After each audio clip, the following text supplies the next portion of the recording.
პირველად ნახე პიროვნება უთხარი გამომასახლე.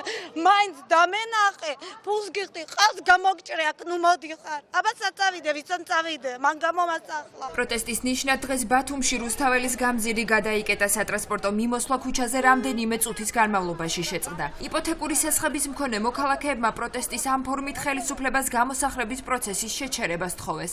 მოთხოვნებს ამჯერად კიდევ ერთი პუნქტი, უკვე გამოსახლებული ოჯახების ხელშეწყობა დაემატა.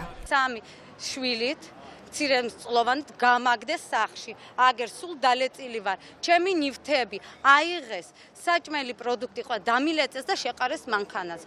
ვარ გარეთ. დამეხმარეთ. ერთი და იგივე პასუხი აქვს ყველას, რომ მიდის მუშაობა.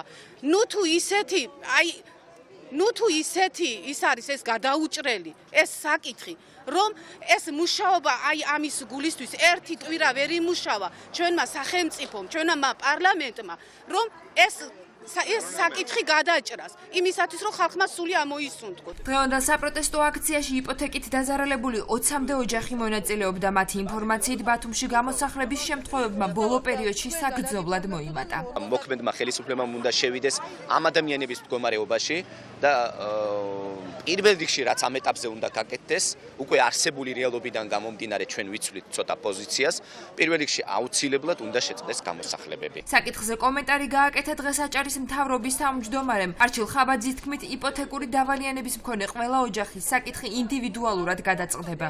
ბოლო ერთი კვირის განმავლობაში ბათუმში იპოთეკური სესხების მქონე 3 ოჯახი გამოასახლეს, ხოლო 1 სექტემბრიდან დღემდე სახლკარის გარეშე სულ 20 ოჯახი დარჩა.